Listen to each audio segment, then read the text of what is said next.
चुरा ले, चुपके से उसके धन का हरण कर ले, वो आतताई कहलाता।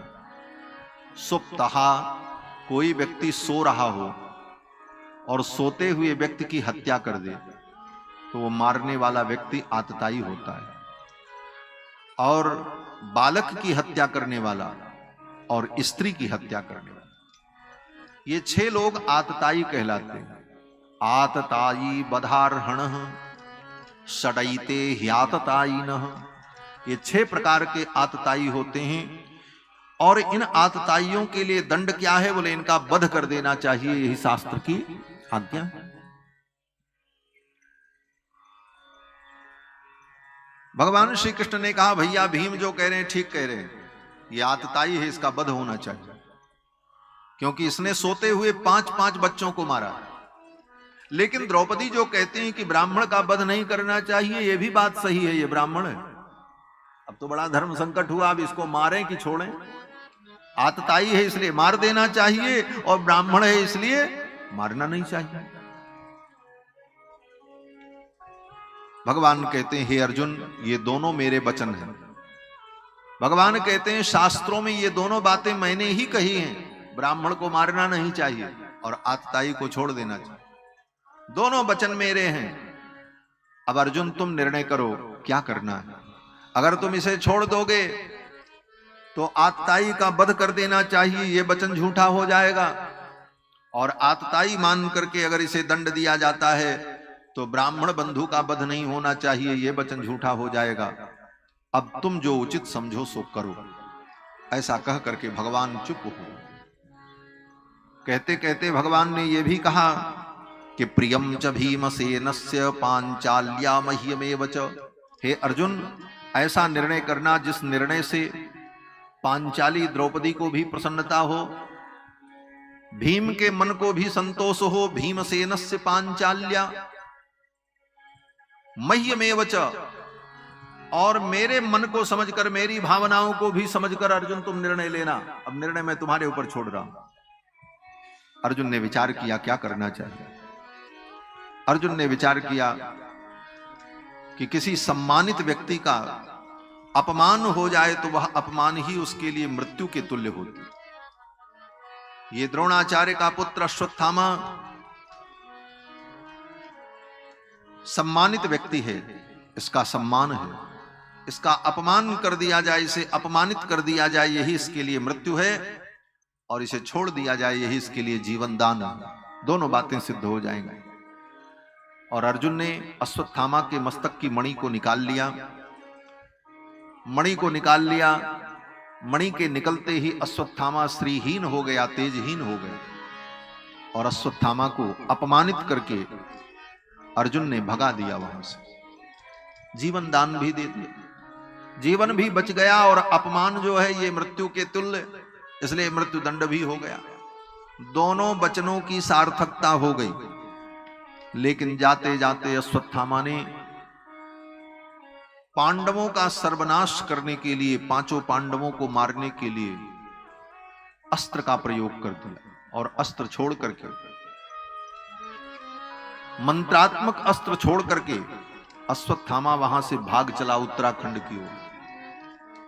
भागते हुए अश्वत्थामा जा रहा था, रास्ते में वेदव्यास जी मिल गए। वेदव्यास जी ने कहा कहां भाग रहे हो?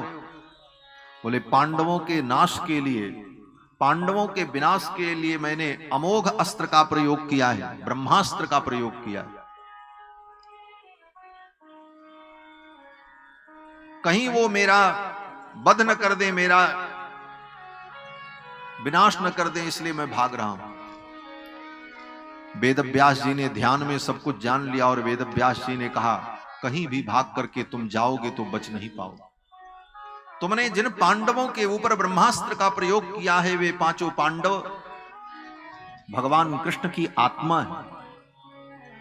मम प्राणा ही पांडवाः, स्वयं भगवान कहते मेरे प्राण हैं ये पांडव।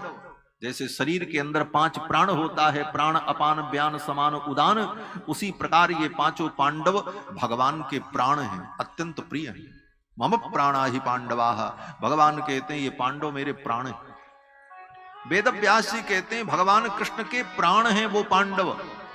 अगर उन कुछ पांडवों को कुछ हो गया, तुम्हारे ब्रह्मास्त्र से उनका अगर संहार हो गया, तो हे अश्वत्थामा, तू कहीं भी जाएगा तो बचेगा नहीं। कृष्ण के सुदर्शन चक्र से तू बच नहीं सकता, और किसी भी देवता का वरदान, चिरंजीवी होने का जो तुम्हारा वरदान है, ये सब वरदान व्यर्थ हो जाए। दुनिया की कोई शक्ति तुम्हें बचा नहीं सकती कृष्ण के सुदर्शन चक्र से। इसलिए अभी भी समय है। अगर तुम अपना जीवन चाहते हो तो अपने संकल्प को बदल दो। संकल्प करके जिस ब्रह्मास्त्र को तुमने पांडव के ऊपर छोड़ा है, उस संकल्प में परिवर्तन कर दो, उसकी दिशा बदल जाए तो तुम बच जाओगे, अन्यथा भगवान कृष्ण के सुदर्शन चक्र से तुम नहीं बचोगे। अश्वत्थामा डर गया। तुरंत अश्वत्थामा ने जल लेकर के संकल्प किया कि जो ब्रह्मास्त्र मैंने पांडवों के विनाश के लिए छोड़ा है, वो ब्रह्मास्त्र पांडव का विनाश न करके पांडव के कुल में अभिमन्यु की पत्नी जो उत्तरा है, जो विधवा है, उसके गर्भ में जो बालक बचा हुआ है, उस बालक का विनाश करके ये ब्रह्मास्त्र सार्थक हो जाए, ऐसा संकल्प कर। अश्वत्थामा ने सोचा, ब्रह्मास्त्र तो अमोघ है, एक बार चल चुका है तो ये व्यर्थ तो होगा नहीं, अब इसको तो कहीं भेजना ही भेजना। तो अश्वत्थामा ने सोचा कि द्रौपदी के 5 पुत्र तो मर ही गए, अर्जुन की जो दूसरी पत्नी सुभद्रा थी, उनके पुत्र अभिमन्यु थे, वो महाभारत युद्ध में मर गए। अभिमन्यु की विधवा पत्नी जो उत्तरा है, उसके गर्भ में एक बालक बचा है, जो इनके वंश का बीज है एकमात्र। वो गर्भ में बालक था, इसीलिए उत्तरा अपने पति के साथ सती नहीं हुई, नहीं तो वो सती हो जाती, क्योंकि गर्भवती स्त्री को सती होने का निषेध है। परिवार के लोगों ने कहा, इस गर्भ को जन्म देने के लिए तुम्हें जीवन धारण करना होगा। इसीलिए उत्तरा ने अपने जीवन को धारण किया कि गर्भ में जो बालक है, कहीं ये बालक भी नष्ट न हो जाए। अश्वत्थामा ने ब्रह्मास्त्र को उस गर्भ की ओर भेज दिया कि ये भी बालक नष्ट हो जाए तो पांडव का वंश इस पृथ्वी से सदा सदा के लिए समाप्त हो। वो ब्रह्मास्त्र आया और उत्तरा के गर्भ में भयंकर ज्वाला उत्पन्न हो गई। उसी समय भगवान श्री कृष्ण रथ पर बैठ करके जा रहे थे, तब तक उत्तरा दौड़ी दौड़ी आई और आकर के भगवान के चरणों में गिर पड़ी। अभिमन्यु की विधवा पत्नी उत्तरा चरणों में गिर पड़ी और रोने लगी, पाहि पाहि महायोगिन देव देव जगतपते। हे जगतपति, हे महायोगी, हे भगवन, पाहि माम, रक्षा करो, रक्षा करो। भगवान ने देखा, सब कुछ समझ गए। उत्तरा ने कहा, हे प्रभु, मेरे इस गर्भ को बचा लो, मेरे गर्भ में बड़ी ज्वाला उत्पन्न हो रही, ये गर्भ नष्ट न होने पावे, इस गर्भ को आप बचा लो। कामं दहतु माम नाथ मामे गर्भो निपात्यताम। मैं मर जाऊं, मुझे स्वीकार्य है, लेकिन मेरा ये गर्भ नष्ट न हो, इस गर्भ को आप बचा लो। भगवान श्री कृष्ण ने कहा, इस गर्भ से तुम्हें इतना प्रेम क्यों? जब तुम ही मर जाओगी तो ये गर्भ ही रह करके क्या करेगा? तो उत्तरा ने कहा, हे गोविंद, मुझे गर्भ से प्रेम नहीं है, मुझे दुनिया की किसी वस्तु से प्रेम नहीं है, मुझे अपने शरीर से, अपने जीवन से भी प्रेम नहीं। प्रेम तो मुझे आपके चरणों में है, लेकिन इस गर्भ को बचाने के लिए मैं इसलिए कह रही हूं कि अगर ये गर्भ नष्ट हो गया तो आने वाले युगों में आपके ऊपर कलंक हो। भगवान कृष्ण ने कहा, मेरे ऊपर कलंक? उत्तरा ने कहा, हां, आने वाली पीढ़ियां यही कहेंगी कि अखिल कोटि ब्रह्मांड नायक सर्वेश्वर परमात्मा श्री कृष्ण ने जिन पांडवों के वंश की रक्षा का संकल्प लिया था, वो पांडवों का वंश पृथ्वी से सदा सदा के लिए समाप्त हो गया। ये कलंक आपको हो जाएगा, और मैं नहीं चाहती कि आपके सुंदर चरित्र पर कलंक हो, इसलिए इस गर्भ को आप बचा लो। कामं दहतु माम नाथ मामे गर्भो निपात्यताम।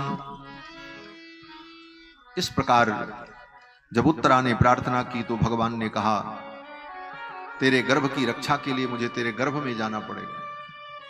उत्तरा ने कहा स्वागतम, आपका स्वागत है, आप मेरे गर्भ में आओ और इस गर्भ को बचा लो।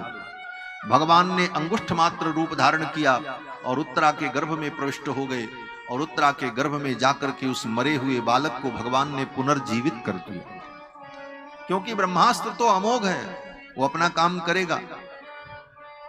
ब्रह्मास्त्र भी व्यर्थ न होने पावे और पांडव का वंश भी बच जाए, इसलिए भगवान ने उस मरे हुए गर्भ को पुनः जीवित कर दिया गर्भ में जाकर, और अंगुष्ठ मात्र रूप धारण करके भगवान आलात चक्र के समान उस गर्भ के चारों तरफ घूमते रहे कि कहीं फिर किसी अस्त्र शस्त्र के द्वारा इस गर्भ को कोई नष्ट न कर दे। इस प्रकार उस गर्भ में जाकर के भगवान ने उस गर्भस्थ शिशु को बचाया, उसको पुनर्जीवित किया। वो गर्भस्थ बालक कौन? बोले वही महाराज परीक्षित, जिनको सुखदेव जी ने कथा सुनाई। इसके बाद उत्तरा के गर्भ की रक्षा करने के बाद भगवान जाने को जब तैयार हुए तो कुंती बुआ सामने आ गई। कुंती बुआ आई और कुंती बुआ ने भगवान को प्रणाम किया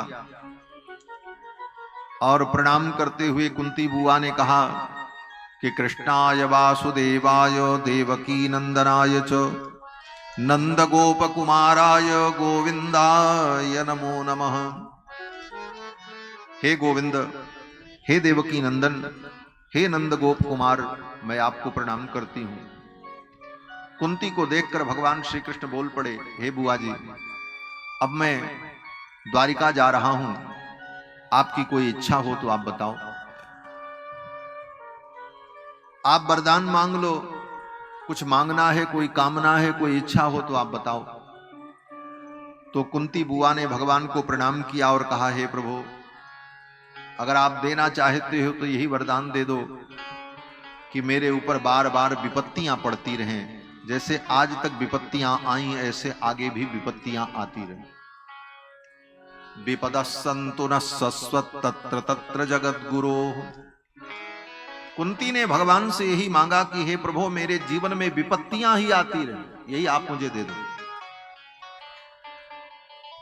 कौन भगवान से विपत्ति मांगेगा? कोई मांगेगा? इतने लोग बैठे हैं, सब भगवान के भक्त। हाथ जोड़ करके कभी भगवान के सामने कहो, हे प्रभु मुझे विपत्तियां दो,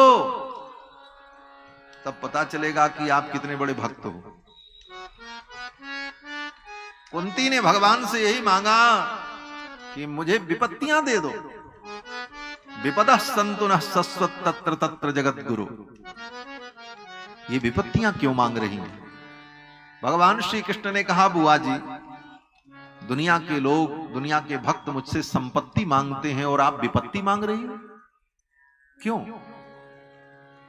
तो कुंती ने कहा, मैं जानती हूं विपत्ति का कितना बड़ा महत्व है। विपत्ति का कितना बड़ा महत्व है ये मैं जानती हूं। जिसके जीवन में विपत्तियां होती हैं, हे कृष्ण, उसके जीवन में आप होते हो, और जिसके जीवन में संपत्ति आ जाती है, सुख आ जाता है, उसे छोड़ करके तुम चले जाते हो। मैंने देखा है, मेरे जीवन में जब जब विपत्तियां आई तब आप मेरे पास थे। आज जब मेरे जीवन में संपत्ति और सुख आ गया, मेरे पुत्र सुखी हो गए, संपन्न हो गए, तो आज आप मुझे छोड़ करके जा रहे हो। कुंती ने कहा, हे प्रभु, बुलाओ दुनिया के बड़े बड़े विद्वानों को, विपश्चितों को, योगियों को, महर्षियों को, और पूछो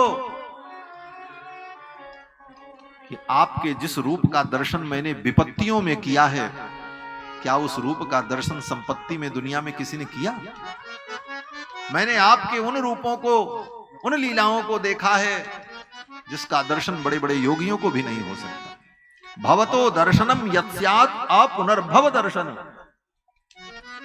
आपके उस रूप का हमने दर्शन किया महाराज।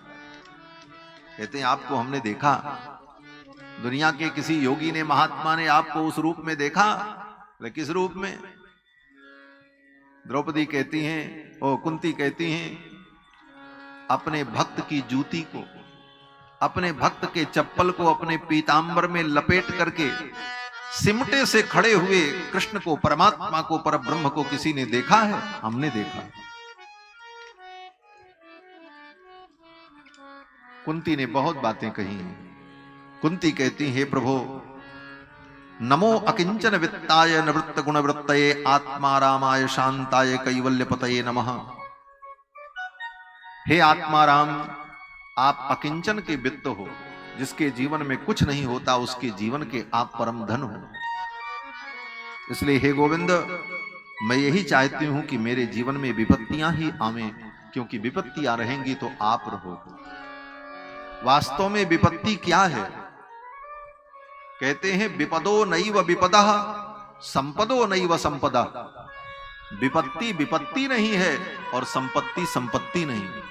जिसको सारी दुनिया विपत्ति और संपत्ति समझती है, यथार्थ में वो विपत्ति और संपत्ति नहीं है। तब विपत्ति और संपत्ति की परिभाषा क्या है? तो कहते हैं विपदो नैव विपदा संपदो नैव संपदा। विपत्ति विपत्ति नहीं है, संपत्ति संपत्ति नहीं है। बोले तो क्या विपत्ति है, क्या संपत्ति है?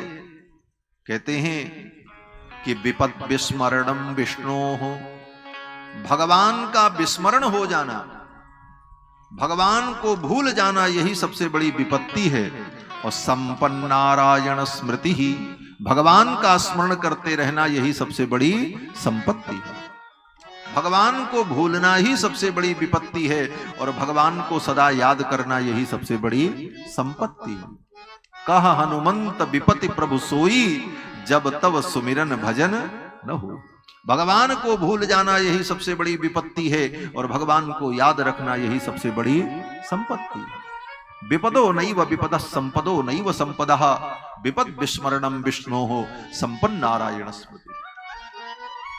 कुंती के इन वचनों को सुनकर भगवान बड़े प्रसन्न हुए। अंत में कुंती ने कहा कि हे भगवान, एक बात मैं आपसे कहूंगी, मेरी एक याचना है। भगवान ने कहा कहो। तो कुंती ने कहा कि स्नेह पासमिमं छिंदी दृढ़ं पांडुसु विष्णुषु, त्वयि में अनन्य विषया मतिर्मधुपते सकृत। कुंती ने भगवान से ही मांगा कि हे भगवान, स्नेह पासमिमं छिंदी दृढ़ं पांडुसु विष्णुषु, मेरे हृदय की। कुंती कहती है, हे प्रभु, मेरे हृदय में अपने परिवार के इन लोगों के प्रति जो थोड़ा भी स्नेह कहीं किसी कोने में बचा हो तो उसको आप मिटा करके जाना। ऐसे तो कुछ बचा नहीं। लेकिन अगर कहीं इन संसार के प्राणियों के प्रति, इन पुत्रों के प्रति, परिवार के जनों के प्रति मेरे हृदय में कोई स्नेह बचा हो तो उसको तोड़ करके जाना, और वो तोड़ करके आप अपने चरणों में जोड़ लेना। मेरा स्नेह आपके चरणों में हो, संसार के पामर प्राणियों से न हो। त्वयि में अनन्य विषया, आपके विषय में मेरी अनन्य प्रीति हो जाए, बस यही वचन दे करके आप चले। कुंती की इस अनन्य भक्ति को सुनकर भगवान बड़े प्रसन्न हुए।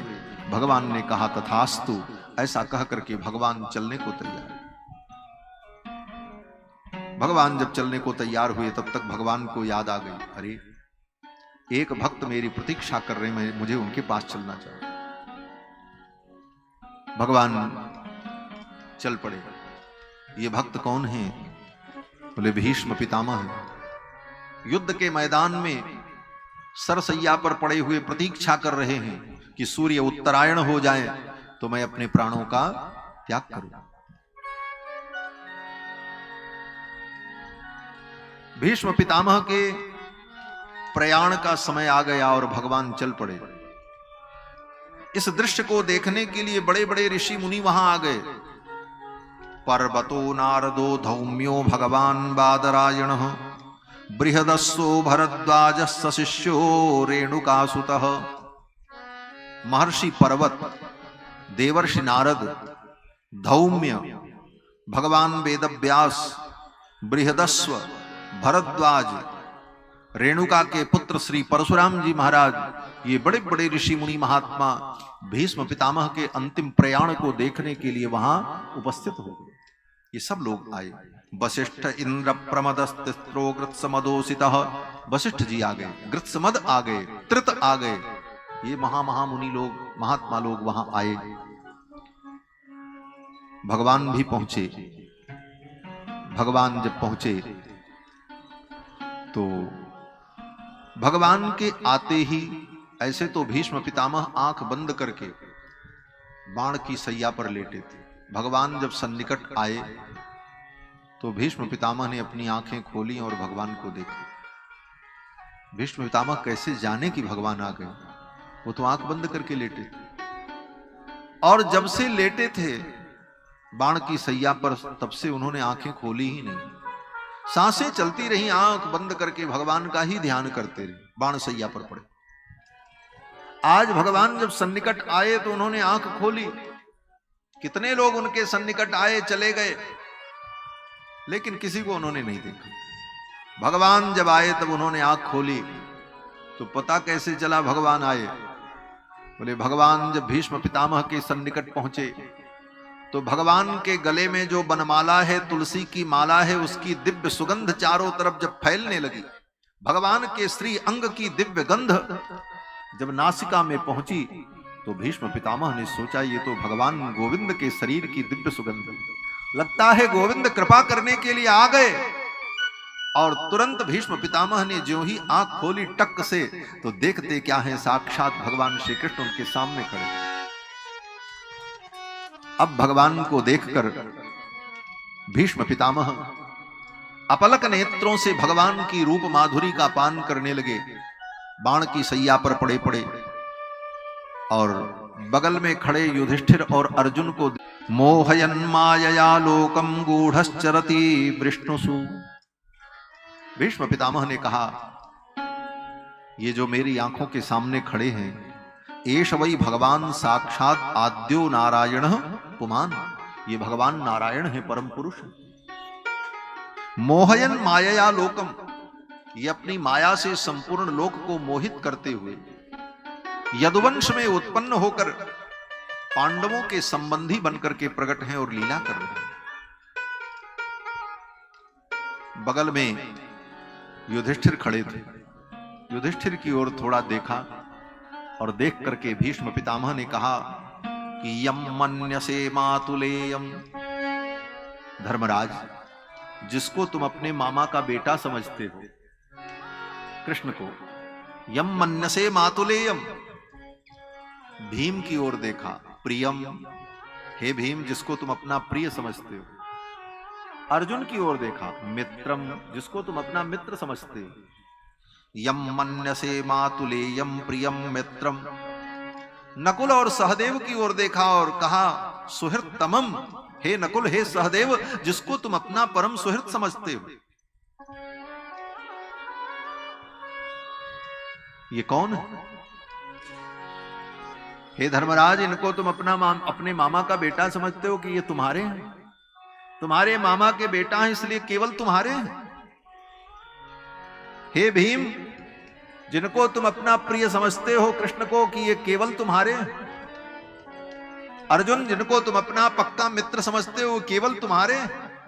इस भ्रम में मत रहना।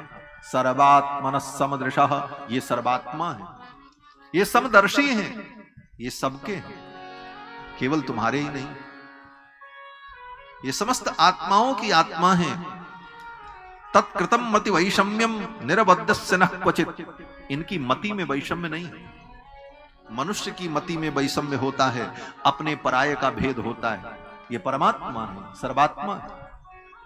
तुम्हारी दृष्टि में ये भेद होगा कि ये तुम्हारे हैं, लेकिन इनकी दृष्टि में ये भेद नहीं है कि तुम ही इनके हो, इनके सब है। कितनी आत्मीयता है भीष्म पितामह की महाराज इन शब्दों में। पितामह कहते हैं सर्वात्मनः समदृशो, ये सर्वात्मा है, समदर्शी है। अगर सर्वात्मा न होते, समदर्शी न होते, तो आज मुझे दर्शन देने के लिए स्वयं चल करके यहां तक आते। ये समदर्शी है, मेरे ऊपर कृपा करने के लिए आए, और इन्हीं की तो मैं प्रतीक्षा कर रहा था, इन्हीं के लिए मैं रुका था। किसी ने कहा, आप तो उत्तरायण की प्रतीक्षा कर रहे थे, उत्तरायण हो जाए तब हम जाएंगे। भीष्म पितामह मुस्कुराने लगे, मानो मुस्कुराते हुए कहते, मैं जिस उत्तरायण की प्रतीक्षा कर रहा था वो उत्तरायण यही है, जो उत्तरा के गर्भ की रक्षा करके उत्तरा के गर्भ से आ रहे हैं, इसलिए उत्तरायण है। जो उत्तरा के गर्भ में प्रवेश करके उस गर्भ को बचा करके जो अभी आ रहे हैं, जो भक्त वत्सल हैं, ऐसे उत्तरायण की मैं प्रतीक्षा कर रहा था, यही मेरे उत्तरायण है। अब तो भीष्म पितामह ने भगवान को देखा। सदेव देवो भगवान प्रतीक्षताम कलेवरम यावदिदम हिनोम्यहम।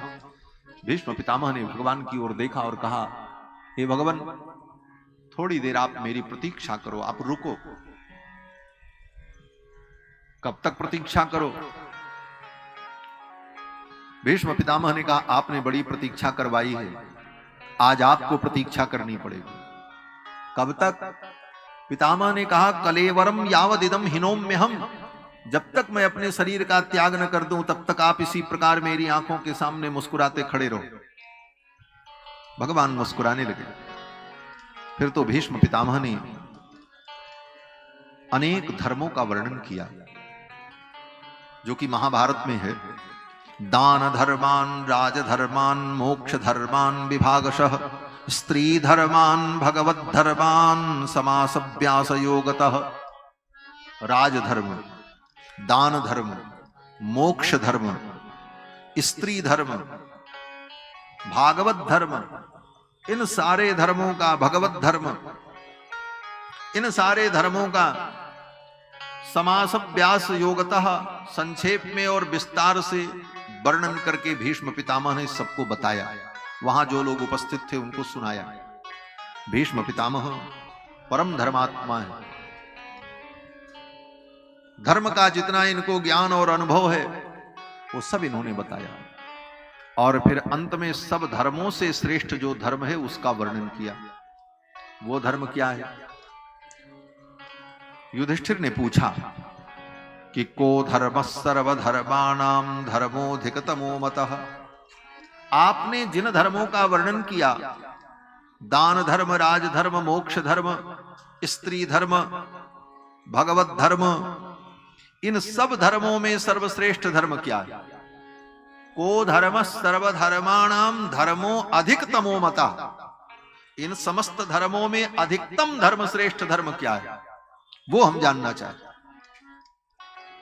तब भीष्म पितामह ने कहा कि एष मे सर्वधर्माणाम धर्मोधिकतमो मतः यद भक्त्या पुंडरीकाक्षं स्तवैरर्चे नरः सदा।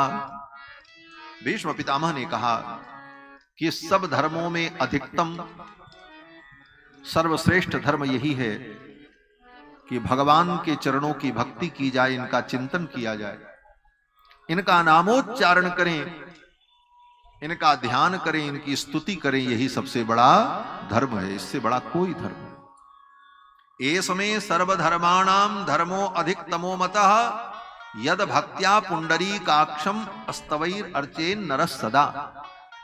भगवान पुंडरीकाक्ष की स्तुति करना, इनकी अर्चना करना, इनकी पूजा करना, इनका ध्यान करना, यही सबसे बड़ा धर्म है। इससे बड़ा कोई धर्म नहीं। ये भीष्म पितामह ने अंतिम उपदेश किया, और इतना कहते हुए भगवान के 1000 नाम का उच्चारण किया। विश्वम विष्णुर्वषट्कारो भूत भव्य भवत् प्रभु भूतकृत भूत भृत भावो भूतात्मा भूत भावनः भूतात्मा परमात्मा च मुक्तानां परमागति अव्ययः पुरुषः साक्षी क्षेत्रज्ञोऽक्षर एव च योगो योगविदां नेता प्रधान पुरुषोत्तमः नारसिंह बपु श्रीमान इत्यादि विष्णु सहस्र नाम। 1000 भगवान विष्णु के नाम का, 1000 भगवान के नाम का उच्चारण किया। बाण की सैया पर पड़े पड़े भगवान के सामने भगवान खड़े। इस विष्णु सहस्र नाम का बड़ा महत्व है। हर वैष्णव को, भगवान के भक्त को नित्य प्रति विष्णु सहस्र नाम का पाठ करना चाहिए। ये महाभारत का रत्न है। महाभारत जैसे विशाल ग्रंथ में, लक्ष्य संहिता में, महाभारत का एक नाम है लक्ष्य संहिता। 1,00,000 श्लोक है महाभारत, और उन 1,00,000 श्लोकों में अनेक स्तोत्र, अनेक मंत्र, अनेक प्रसंग हैं, बहुत कुछ है। लेकिन उस समुद्र में, महाभारत के समुद्र में 2 रत्न हैं, कीमती रत्न हैं। वो 2 रत्न कौन हैं? बोले एक विष्णु सहस्त्रनाम और दूसरा श्रीमद् भगवत गीता। 18 अध्याय जो गीता है वो महाभारत से ही लिया गया, और विष्णु सहस्त्रनाम भी महाभारत में। ये श्रीमद् भगवत गीता और विष्णु सहस्त्रनाम, ये 2 महाभारत के महान रत्न हैं। इन 2 रत्नों को आप अपने जीवन में अगर ग्रहण कर लें तो आपसे बड़ा धनवान ज्ञानवान कोई है ही नहीं मालूम। इसीलिए भगवान शंकराचार्य कहते हैं गेयम गीता नाम सहस्त्रम, गीता का गान करो और नाम सहस्त्रम, भगवान के विष्णु सहस्त्र नाम का पाठ करो। गीता गाई जाती है और विष्णु सहस्त्र नाम का पाठ किया जाता है। गीता और विष्णु सहस्त्र नाम, इन 2 रत्नों को अपने जीवन में संभाल करके वैष्णव को रखना चाहिए। गीता का पाठ हम करें और विष्णु सहस्त्र नाम का नित्य पाठ करें। गीता नाम सहस्त्रम, गेयम गीता नाम सहस्त्रम, ध्येयम श्रीपति रूपमजस्रम, नेयम सज्जन संगे चित्तम, देयम दीन जनाय च वित्तम, भज गोविंदम भज गोविंदम गोविंदम भज मूढ़मते। भगवान शंकराचार्य ने अपने इस चरपट पंजरिका स्तोत्र में इन बातों को कहा। भगवान शंकराचार्य कहते हैं भज गोविंदम भज गोविंदम, गोविंदम भज मूढ़मते। है मूढ़मती, गोविंद का भजन कर। बालस्तावत क्रीडासक्तः, जब तक तू बालक था तब तक तो खेलने में समय बिता दिया। बालस्तावत क्रीडासक्तः तरुणस्तावत तरुणी रक्तः, और तरुण होने पर, जवान होने पर तरुणी में आसक्त हो गया और जीवन बीत गया, जवानी चली गई। बुढ़ापा आया तो वृद्धस्तावत चिंतामग्नः, बुढ़ापे में तुम्हें चिंताओं ने घेर लिया। नाती का क्या होगा, बेटे का क्या होगा, परिवार का क्या। पारे ब्रह्मणि कोपि न लग्न, उस परब्रह्म परमात्मा में तुमने अपने मन को नहीं लगाया। इसलिए हे मूढ़, भज गोविंदम गोविंदम भज मूढ़मते। अगर इसके बाद अब कुछ करना चाहो, क्या करोगे? अब बूढ़े हो गए, अब वेद पुराण रामायण सब पढ़ करके समझना बड़ा कठिन है, कितना करें। इसी स्तोत्र में एक पंक्ति बड़ी अद्भुत है। भगवान शंकराचार्य जा रहे थे, एक कोई बूढ़े पंडित थे, बूढ़े हो गए थे, व्याकरण शास्त्र लेकर के पढ़ रहे थे, और व्याकरण शास्त्र में धातु पाठ याद कर रहे थे। तो धातु पाठ में डुक्रिय करने धातु का जो प्रकरण है उसी प्रकरण को रट रहे थे, डुक्रिय करने। भगवान शंकराचार्य ने सोचा ये बूढ़ा व्यक्ति अब ये पढ़ रहा है डुक्रिय करने।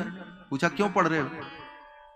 बोले अब इसलिए पढ़ रहे हैं, पढ़ करके सब याद कर लें, फिर किसी पाठशाला में पढ़ाएंगे तो कुछ वेतन मिलेगा, अब वेतन मिलेगा तो जीवन चलेगा। शंकराचार्य जी ने सिर ठोक लिया, बोले आप बुढ़ापे में डुक्रिय कर्णम करने चले हो? नहीं रक्षति डुक्रिय करणे, ये व्याकरण की पंक्तियां, ये ग्रंथों का अध्ययन तुम्हारी रक्षा नहीं करेगा। अब तो बुढ़ापा आ गया, अब तो तुम भगवान का भजन करो। नहीं रक्षति डुक्रिय करणे, इस बुढ़ापे में डुक्रिय करने पढ़ने से तुम्हारी रक्षा नहीं होगी, अब तो गोविंद का भजन करो। भज गोविंदम गोविंदम भज मूढ़मते। तो भगवान शंकराचार्य कहते हैं गीता के ये 2 रत्न हैं, वो महाभारत के 2 रत्न हैं, एक भगवत गीता और एक विष्णु सहस्त्रनाम। भीष्म पितामह ने विष्णु सहस्त्रनाम का पाठ किया और इसके बाद भगवान की बड़ी सुंदर स्तुति की। पुष्पिताग्रा छंद में 11 श्लोकों में भीष्म पितामह ने भगवान की स्तुति की, और इस स्तुति में भीष्म पितामह ने भगवान से कहा, हे प्रभु, मेरी मति आपके चरणों में दृढ़ हो जाए। इति मति रूपकल्पिता वितृष्णा भगवती सात्वत पुंगवे विभूम्नि। हे प्रभु, मेरी मति आपके चरणों में दृढ़ हो जाए। त्रिभुवन कमनम तमाल वर्णम रविकर गौरवांबरम दधाने। सुंदर पीतांबर धारण करने वाले हे गोविंद, आप में मेरी मति प्रतिष्ठित हो जाए, आपके ही चरणों में मेरी रति हो, क्योंकि आप ही एकमात्र मेरे गति हो। और इतना कहते हुए भगवान की लीलाओं का स्मरण करते हुए भीष्म पितामह ने भगवान के उस स्वरूप का ध्यान किया जब भगवान महाभारत के युद्ध में रथ का पहिया लेकर के भीष्म पितामह को मारने के लिए दौड़े थे और किसी रूप का ध्यान नहीं किया। भगवान के रूप तो अनेक हैं दिव्य, बंशी बजाते हुए, गोचारण करते हुए, रासलीला करते हुए, नृत्य करते हुए, सिंहासन पर विराजमान, लेकिन भगवान के उन रूपों का ध्यान नहीं किया पितामह ने। पितामह भगवान की स्तुति करते हुए कहते हैं, प्रभु आज आपका वो रूप मुझे याद आ रहा है और उसी रूप का मैं स्मरण कर रहा हूं। भगवान ने कहा, कौन सा रूप? पितामह ने कहा कि जब महाभारत के युद्ध में मेरी प्रतिज्ञा को सत्य करने के लिए आपने अपनी प्रतिज्ञा को छोड़ दिया। स्वानिगमम अपहाय मत प्रतिज्ञामृतमधिकर्तुम रथस्थो अवप्लुता। मेरी प्रतिज्ञा को सत्य करने के लिए आपने अपनी प्रतिज्ञा को छोड़ दी और रथ से कूद पड़े, रथ के पहिए को लेकर के मुझे मारने के लिए दौड़े। उस समय आपकी बुद्धि में, आपके विचार में, आपकी दृष्टि में, आपकी क्रिया में, आपके चिंतन में एकमात्र मैं ही था और कोई नहीं। आपकी बुद्धि, आपका मन, आपका चित्त, आपकी गति मेरे में थी। आप मेरा स्मरण कर रहे थे और जब रथ का पहिया लेकर के आप मारने के लिए मुझे दौड़े, उस समय आपका पीतांबर आपके कंधे से सरक गया। हंतुमिधम गतोत्तरीयः, आपका उत्तरीय आपके कंधे से सरक गया। आपको अपना पीतांबर संभालने का भी होश नहीं था, अपने पीतांबर की भी संभाल नहीं थी। मानो पृथ्वी आपके पीतांबर को पकड़ करके आपको रोकना चाहती थी। भूदेवी कह रही थी, हे गोविंद रुक जाओ, आप अपनी प्रतिज्ञा का त्याग मत करो। आप जैसे वीर पुरुष प्रतिज्ञा करके उस प्रतिज्ञा का त्याग कर देंगे तो सृष्टि समाप्त हो जाएगी, सागर अपनी वेला का अतिक्रमण कर देगा, हिमालय अपनी वेला का, अपनी सीमा का अतिक्रमण कर देगा। हे गोविंद, अगर आप अपनी प्रतिज्ञा छोड़ दो। लेकिन अपनी प्रिया भूदेवी की प्रार्थना को भी आपने नहीं सुनी और मेरी प्रतिज्ञा को सत्य करने के लिए आप रथ का पहिया लेकर के दौड़ पड़े। मैंने प्रतिज्ञा की थी कृष्ण को मैं शस्त्र उठवा दूंगा और मेरी प्रतिज्ञा को सत्य करने के लिए आपने शस्त्र उठा लिया। रही बात, आपने तलवार नहीं उठाई, आपने गदा नहीं उठाई, कहने के लिए आपने रथ के पहिए को उठाया। रथ का पहिया कोई शस्त्र नहीं है, कोई अस्त्र नहीं है। रथ का पहिया रथ का पहिया है। लेकिन मैं जानता हूं, आप जब किसी का संहार करने के लिए संकल्प करते हैं तो आप कुछ भी उठा लेंगे, वही शस्त्र हो जाएगा। इसलिए आपने रथ के पहिए को उठाया, मेरी प्रतिज्ञा पूर्ण हो गई। और वास्तव में भगवान जब संहार करने के लिए संकल्प करते हैं, किसी के संहार का संकल्प करें तो भगवान के संकल्प मात्र से भगवान का सुदर्शन चक्र किसी न किसी रूप में उपस्थित हो जाता है। सुदर्शन शतकम में कहते हैं कि भगवान जब बाण से किसी को मारते हैं तो बाण की नोक में आकर के सुदर्शन चक्र विराजमान हो जाता है। यीशु बाण की नोक में आकर के भगवान बैठ जाता है, सुदर्शन चक्र। भगवान अपने नख से किसी को मारना चाहे, नरसिंहावतार में जैसे हिरण्यकश्यपु को मारा, तो भगवान का सुदर्शन चक्र आकर के भगवान के नखों में बैठ जाता है। भगवान अपनी तलवार से किसी को मारना चाहे तो तलवार की जो धार है उसमें आकर के सुदर्शन चक्र विराजमान होते।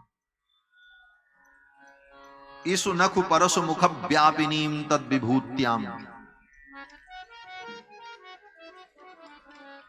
जमदग्नि नंदन बनकर के, रेणुका पुत्र बनकर के भगवान जब परशुराम के रूप में प्रकट होते हैं तो वहां भी उनके फरसे की जो धार है उस धार के अंदर आकर के सुदर्शन विराजमान हो जाते हैं। ये भगवान के सुदर्शन चक्र का स्वरूप है। भीष्म पितामह कहते हैं आपने रथ के पहिए को उठाया ये रथ का पहिया क्या है? बोले रथ का अंग है। और रथ का अंग उसी को कहते हैं रथांग। और रथांग भगवान के चक्र का भी नाम है। भगवान के चक्र का नाम रथांग है, इसीलिए भगवान का एक नाम है रथांग पाणी। रथांग पाणी भगवान श्री कृष्ण का नाम है, क्योंकि भगवान चक्र को धारण करते हैं। और आज भी भगवान क्या लिए हैं? बोले रथ का अंग ही तो है वो पहिया, रथांग। भीष्म पितामह ने कहा मेरी प्रतिज्ञा तो पूर्ण हो गई। और इतना कहते हुए भीष्म पितामह ने भगवान के चरणों में प्रणाम किया, ध्यान किया, और उनके नेत्र पुनः बंद हो गए। भगवान के स्वरूप को अपने नेत्रों के माध्यम से अपने हृदय में विराजमान करके सोंत श्वास उपारमत भीष्म पितामह ने अंतिम सांस ली। और अंतिम सांस लेते ही आत्मा का उत्क्रमण हुआ। देवताओं ने पुष्प वृष्टि की, जय जयकार की। भीष्म पितामह को परम गति की प्राप्ति हो गई। बोलो श्री भीष्म जी महाराज की। ये भीष्म पितामह भगवान के परम भक्त हैं। भगवान के 12 प्रमुख भक्तों में इनका नाम है। भगवान के भक्तों की जो प्रथम सूची है, जिस सूची में सर्वश्रेष्ठ भक्तों की गणना होती है, उस सूची में भीष्म पितामह का नाम है। ऐसे वैसे नहीं है। उन सूची में, उस सूची में कौन कौन से भक्त हैं? कहते हैं स्वयंभू नारद शंभु कुमारक कपिलो मनु प्रहलादो जनको भीष्मो बलिर्वैयासिकिर्वयम्। ये 12 भगवान के परम भक्त स्वयंभू ब्रह्मा जी महाराज, नारद, शंभु भगवान शंकर, कुमारक कपिलो मनु सनत कुमार और कपिल भगवान, मनु जी महाराज, जनक जी महाराज, भीष्म पितामह, राजा बलि, प्रहलाद, ये सब भगवान के परम भक्त। उन भक्तों की सूची में भीष्म पितामह का नाम है। ऐसे भगवान के परम भक्त भीष्म पितामह को दर्शन देने के लिए भगवान आए थे। भीष्म पितामह को परम गति की प्राप्ति हुई। इसके बाद भगवान द्वारिका पधारते हैं। भगवान द्वारिका गए, पांडवों का साम्राज्य हुआ। कुछ दिन बीतने के बाद एक दिन युधिष्ठिर ने अर्जुन से कहा जाओ, जाकर के द्वारिका से समाचार लेकर के आओ। भगवान श्री कृष्ण कैसे हैं, द्वारिका का क्या समाचार। अर्जुन द्वारिका गए, कुछ दिन द्वारिका में रुके और उसी समय ब्राह्मण के शाप को कारण बना करके भगवान ने अपनी लीला का संवरण किया। 56 करोड़ यदुवंशी आपस में लड़ करके मृत्यु को प्राप्त हो गए। भगवान श्री कृष्ण ने भी जरा नाम के व्याध के बाण को निमित्त बना करके अपनी लीला का संवरण किया। ये सब अर्जुन की आंखों के सामने हुआ। अर्जुन रोते बिलखते लौट करके द्वारिकापुरी से आए इंद्रप्रस्थ। अपने यहां लौट करके जब अर्जुन आए तो अर्जुन की दशा को देखकर धर्मराज युधिष्ठिर चौंक गए। अर्जुन, ये तुम्हारा मुखमंडल तेजहीन हो गया, क्या कारण? कच्चित् त्वं नागमो गम्याम वा सत्कृतां स्त्रियम्। धर्मराज युधिष्ठिर ने यही अर्जुन से पूछा, अर्जुन तुमने किसी अगम्या स्त्री का गमन तो नहीं किया? कौन सा ऐसा भयानक पाप किया जिस पाप के कारण तुम्हारा तेज नष्ट हो गया? पराजितो माथ भगवान भवान नोत्तमैर नासमैः पथ। अथवा तुमने कोई ऐसा अपराध किया, कच्चित् त्वं ब्राह्मणं बालम गाम वृद्धम रोगिणम स्त्रियम। अथवा तुमने ब्राह्मण का वध किया, स्त्री का वध किया, बालक की हत्या की। कौन सा पाप किया जिस पाप के कारण तुम्हारा मुख तेजहीन हो गए? अर्जुन रोते जा रहे हैं, चेहरे का तेज समाप्त हो गया था। धर्मराज युधिष्ठिर ने कहा, अर्जुन बोलो, क्या बात है? ये तुम्हारा स्वरूप इतना विकृत क्यों हो गया? अर्जुन रो पड़े और अर्जुन ने कहा कि वंचितो हम महाराज। हे महाराज, हम ठग लिए गए। किसने ठगा? अर्जुन कहते, हरिणा ब्रह्म रूपिणा। भगवान हरि परमात्मा जो कृष्ण रूप में आकर के लीला कर रहे थे, हम सबको ठग लिए। संसार में हमें छोड़कर वो चले गए, उन्होंने अपनी लीला का संवरण कर लिया। येन येनापहतं तेजो देव विस्मापनम महत, उन्हीं का तेज मेरे जीवन में था और उनके जाते ही मेरा तेज समाप्त हो गया। जिन भगवान श्री कृष्ण की कृपा से द्रौपदी जैसी अनंत सुंदरी को हमने प्राप्त किया, जिन कृष्ण की कृपा से महाभारत जैसे युद्ध में विजय की प्राप्ति हुई, जिन कृष्ण की कृपा से हमारे जीवन में सारी सुख समृद्धि थी, जो हमारे दुख के हर क्षण में हमारे साथ थे, वे भगवान श्री कृष्ण हमें छोड़ करके चले गए। ये कह करके अर्जुन बिलक बिलक करके रोने लगे। इस समाचार को सुनकर के धर्मराज युधिष्ठिर रोने लगे, भीम रोने लगे, द्रौपदी रोने लगे। महान करुण क्रंदन हुआ। अंत में रोध होकर के संतोष कर लिया और धर्मराज युधिष्ठिर ने कहा, अब हम लोग भी इस पृथ्वी पर नहीं रहे। भगवान श्री कृष्ण जब अपनी लीला को पूर्ण करके चले गए तो हम भी अब धरा मंडल का त्याग कर देंगे। धर्मराज युधिष्ठिर ने अपने पौत्र अभिमन्यु के पुत्र महाराज परीक्षित को, जिनकी रक्षा भगवान ने गर्भ में की थी, उन्हीं को बुला करके राज्य सिंहासन सौंप दिया, अभिषेक कर दिया और पांचों पांडव द्रौपदी को साथ में लेकर राज्य छोड़ करके स्वर्गारोहण करने के लिए पैदल यात्रा करते हुए उत्तराखंड की ओर चल पड़े। परीक्षित को राजा बना दिया और सर्वस्व त्याग करके महाराज धर्मराज युधिष्ठिर चल पड़े। खुले हुए केश, श्वेत वस्त्र, कोई आभूषण नहीं, नंगे पांव पांचों पांडव चल रहे हैं, द्रौपदी पीछे पीछे चल। धर्मराज युधिष्ठिर ने कहा, कोई किसी का नहीं और कोई किसी का सहयोग भी नहीं करेगा। इस यात्रा में सबको चलना है, जो जहां गिर जाएगा मर जाएगा उसे वहीं छोड़ करके लोग चल पड़ेंगे, कोई किसी की सहायता नहीं करेगा, चल पड़ेगा। धर्म की निष्ठा कितनी प्रबल होती, जीवन कितने आदर्शमय ढंग से जिया है इन लोगों ने, इसीलिए आज भी हम इनका स्मरण करते हैं। चल पड़े धर्मराज युधिष्ठिर। चलते चलते थोड़ी दूर जाने पर द्रौपदी गिर पड़ी। द्रौपदी ने कहा, मुझे संभाल लो, मैं गिर पड़ी, अब मैं नहीं चल पाऊंगी। धर्मराज युधिष्ठिर ने कहा, कोई किसी की सहायता नहीं करेगा, छोड़ दो, चलो।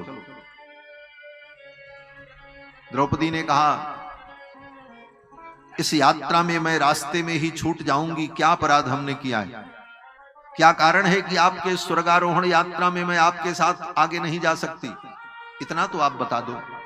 धर्मराज युधिष्ठिर ने कहा, देवी, जब तुम्हें स्वयंवर से लेकर के अर्जुन आए थे तो उस समय मेरी मां देवी कुंती ने कहा था आपसे। द्रौपदी वहीं गिर पड़ी। आगे जाने पर नकुल सहदेव गिर पड़े, बोले हमने क्या किया? धर्मराज युधिष्ठिर ने कहा, तुम्हें अपनी सुंदरता और वीरता पर बड़ा अभिमान था, इस अभिमान के कारण आप सशरीर स्वर्ग जाने के अधिकारी नहीं। उनका शरीर वहीं बर्फ में गल गया, वहीं छोड़ दिया, चल पड़े। आगे जाने पर अर्जुन गिर पड़े। अर्जुन ने पूछा, मेरा क्या अपराध है? धर्मराज युधिष्ठिर ने कहा कि जिस दिन महाभारत युद्ध होने वाला था उस दिन जोश में आकर के तुमने कहा था कि एक ही दिन में महाभारत के युद्ध का निर्णय हो जाएगा, लेकिन महाभारत का युद्ध 18 दिन चला, तब निर्णय हुआ। जोश में आकर के तुमने जो कहा वो तुम्हारी वाणी असत्य हो गई। इस असत्य के कारण, असत्य भाषण के कारण तुम्हें स्वर्ग की सशरीर प्राप्ति नहीं, सशरीर स्वर्ग नहीं जा सकता। अर्जुन भी छूट। धर्म की गति कितनी सूक्ष्म है, सोचो। आगे जाने पर भीम भी गिर पड़े। भीम ने कहा, हमारी क्या गलती, हमने क्या अपराध किया? धर्मराज युधिष्ठिर ने कहा कि तुम बहुत भोजन करते थे, अत्यधिक खाने वाला व्यक्ति भी स्वर्ग का अधिकारी नहीं। क्यों? बोले अधिक खाने वाला व्यक्ति दूसरे के हिस्से का अन्न खाता है। भाई, आप 4 रोटी में आपका पेट भरता हो, आप 8 रोटी खा रहे हो, इसका मतलब आप दूसरे का हक मार रहे हो, यह अपराध। अत्यधिक खाने वाला व्यक्ति भी स्वर्ग का अधिकारी नहीं होता।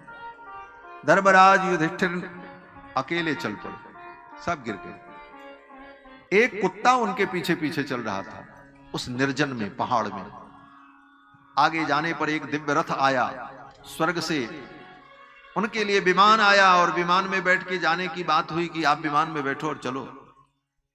धर्मराज युधिष्ठिर ने कहा इस कुत्ते को भी बैठाओ विमान में, ये भी चलेगा।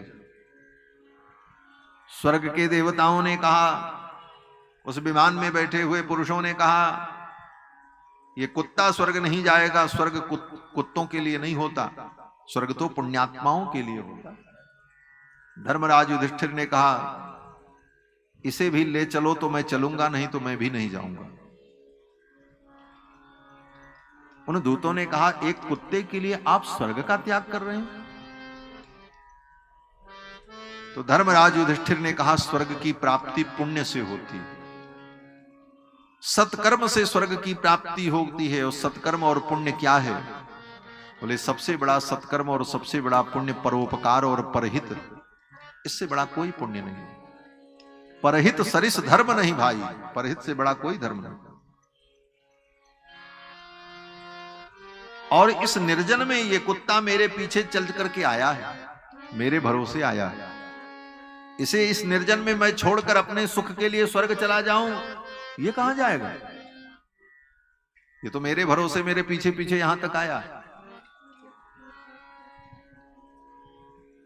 और शास्त्र तो कहता है कि किसी के साथ 7 पग अगर चल लो तो वो साथी हो जाता है। संसार में स्त्री पुरुष एक दूसरे के जीवन भर के साथी बन जाते हैं। क्यों? बोले 7 कदम एक साथ चलते हैं इसलिए, जिसको सप्तपदी कहा जाता है। विवाह में सप्तपदी का विधान होता है। सप्तपदी के विधान के बाद वो जन्म जन्म के साथी हो गए। युधिष्ठिर कहते हैं ये मेरे पीछे पीछे इतनी दूर चल करके आया और इसको मैं रास्ते में छोड़ दूं? ये धर्म नहीं हो सकता, इसे भी ले चलो तो मैं चलूंगा, नहीं तो नहीं चलूंगा। इस धर्म निष्ठा को देख करके देवराज इंद्र प्रकट हो गए, धर्मराज प्रकट हो गए। ये तो इनके धर्म की परीक्षा हो रही थी। वो कुत्ता और कोई नहीं था, स्वयं धर्मराज थे। फिर तो विमान में बैठ करके महाराज युधिष्ठिर सशरीर स्वर्ग जाते। महाराज युधिष्ठिर को स्वर्ग की प्राप्ति भई। इधर महाराज परीक्षित राजा हुए। परीक्षित ने धर्म पूर्वक प्रजा का पालन किया, दिग्विजय की। और दिग्विजय करते हुए महाराज परीक्षित ने अनेक यज्ञ किए। महाराज परीक्षित ने अश्वमेध यज्ञ किया। दिग्विजय के क्रम में ही महाराज परीक्षित ने कलयुग पर विजय प्राप्त की, कलयुग को जीता। कलयुग ने शरणागति कर ली, अंत में कलयुग को छोड़ दिया। कलयुग को महाराज परीक्षित ने छोड़ दिया, बोले जाओ रहो लेकिन मेरे राज्य में किसी को परेशान मत करना। कलयुग ने कहा महाराज ठीक है। कलयुग को महाराज परीक्षित ने छोड़ दिया। एक दिन महाराज परीक्षित शिकार खेलने के लिए जंगल में गए और जंगल में भूख प्यास से व्याकुल जा रहे थे। एक महात्मा की कुटी में पहुंचे, प्यास लगी थी, पानी मांगा। वो महात्मा समाधि में बैठे थे, वो कुछ बोले नहीं क्योंकि वो तो समाधि में थे। महाराज परीक्षित को क्रोध आ गया कि मैं राजा हूं, मेरे पानी मांगने पर इन्होंने मुझे पानी नहीं पिलाया, मेरा स्वागत नहीं किया, आतिथ्य नहीं किया। उसी समय महाराज परीक्षित को क्रोध आ गया। देखा बगल में एक मरा हुआ सर्प पड़ा था, उस सर्प को बाण की नोक से उठाकर महाराज परीक्षित ने उन्हीं महात्मा के गले में डाल दी। क्रोध में व्यक्ति कुछ भी उठपटांग काम कर देता है, कर दिया। चले आए। उन महर्षि के जो पुत्र थे उनका नाम था श्रृंगी। उनको जब पता चला तो उन्होंने शाप दे दिया कि जिस राजा ने मेरे पिता के गले में सर्प डाला, आज के 7वें दिन उसे तक्षक नाक काट ले, उसकी मृत्यु हो जाए। इति लंघित मर्यादम तक्षक सप्तमे हनि दक्षति स्म कुलांगारम चोदितो में तदद्भुतम। आज के 7वें दिन उसे तक्षक नाक काट ले, उसकी मृत्यु हो जाए। ये शाप दे दिया। महाराज परीक्षित जब लौट करके आए तब तक महर्षि समाधि से उठे। उनको जब पता चला कि मेरे पुत्र ने शाप दे दिया है तो महाराज परीक्षित ने अपने पुत्र को उस महात्मा ने अपने पुत्र को बहुत डांटा कि बोले तुमने राजा परीक्षित को शाप दे करके अच्छा नहीं किया, राजा के मर जाने पर कलयुग व्याप्त हो जाएगा, लेकिन अब तो शाप हो चुका था। तो उन ऋषि ने, महात्मा ने कहा ब्राह्मण बालकों से कि बोले जाओ जाकर के राजा को बता दो कि तुम्हें शाप हो गया है, 7 दिन का समय है, जो करना हो कर लो, अपने कल्याण का कोई उपाय कर लो। ब्राह्मण बालक आए और आकर के उन्होंने राजा परीक्षित को बताया। महाराज परीक्षित बड़े प्रसन्न हुए, उन बालकों के चरणों में प्रणाम किया ब्राह्मण बालकों को और कहा आपने बड़ी कृपा की, मुझे शाप दे दिया, बहुत अच्छा किया, अन्यथा इस पाप के कारण मुझे नरक में जाना पड़ता। अब मैं अपने पाप का यहीं पर प्रायश्चित करके पवित्र होकर के भगवान के धाम को जाऊंगा। और उसी समय महाराज परीक्षित ने अपना राज्य अपने पुत्र जनमेजय को सौंप दिया और अपना राज्य छोड़ करके चल पड़े। कहां पहुंचे? बोले गंगा के तट पर आ गए। तत्रोपजग्मुर्भुवनं पुनाना महानुभावा मुनयस्स शिष्याः प्रायेण तीर्थाभिगमापदेशैः स्वयं हि तीर्थानि पुरन्ति सन्तः। श्री सुखदेव और राजा परीक्षित जब गंगा के तट पर आ गए तो बड़े बड़े ऋषि मुनि महात्मा लोग भी सुनकर के, समाचार सुनकर के वहां आ गए कि महाराज परीक्षित को शाप हो गया। वो अपना राज्य छोड़ करके गंगा के तट पर आ गए। तो वहां पर बड़े बड़े ऋषि मुनि महात्मा भी आ गए। कौन कौन आए? बोले अत्रिर् वसिष्ठश्च वनः सरद्वान् अरिष्टनेमिर्भृगुरंगिरथाश्च पराशरोगाधिसुतोतराम उतथ्य इंद्र प्रमदोद्मबाहु मेधातिथिर्देवल आर्ष्णेशो भारद्वाजो गौतम पिप्पलादः मैत्रेय और्वक कवशः कुंभयोनि द्वैपायनो भगवन्नारदश्च। ये सब महामुनि, नारद, कुंभयोनि, अगस्त, पिप्पलाद, गौतम, भारद्वाज, ये बड़े बड़े ऋषि मुनि महात्मा सब वहां आ गए गंगा के तट। सब लोग जब आ गए तो महाराज परीक्षित ने उन सबको प्रणाम किया, सबके चरणों में वंदन किया और कहने लगे, हे भगवान, आप सब ने मेरे ऊपर कृपा की, आपने दर्शन दिया, मैं कृतकृत्य हुआ और मैं क्या करूं? 7 दिन मेरे पास समय बचा है, यही विचार करने के लिए मैं गंगा के तट पर आया हूं। ये सब वार्ता हो रही थी, तब तक श्री सुखदेव जी महाराज भी आ गए। बोलो श्री सुखदेव भगवान की जय। श्री भागवत में सुखदेव जी का आगमन बड़ा महत्वपूर्ण होता है, क्योंकि सुखदेव जी ही परम ज्ञान प्रदान करेंगे राजा परीक्षित को। सुखदेव जी आ गए। तत्रा भवत भगवान व्यासपुत्रो यदृक्षयागामटमानोऽनपेक्षः अलक्षलिंगो निजलाभतुष्टो व्रतश्च बालैरवधूत वेशः। अवधूत वेश धारण किए हुए श्री सुखदेव भगवान आ गए। दिगंबर, शरीर पर कोई वस्त्र नहीं, 16 वर्ष की अवस्था, श्याम वर्ण, निगूढ़ जत्रुम पृथुतुंग वक्षस, विशाल वक्षस्थल, आजान बाहु, बड़े बड़े सुंदर दीर्घ नेत्र, बड़ी अद्भुत छटा सुखदेव भगवान की। सुखदेव भगवान आए, सभी ऋषि मुनियों ने उनका अभिनंदन किया और फिर सुखदेव भगवान आकर के आसन पर विराजमान हो गए।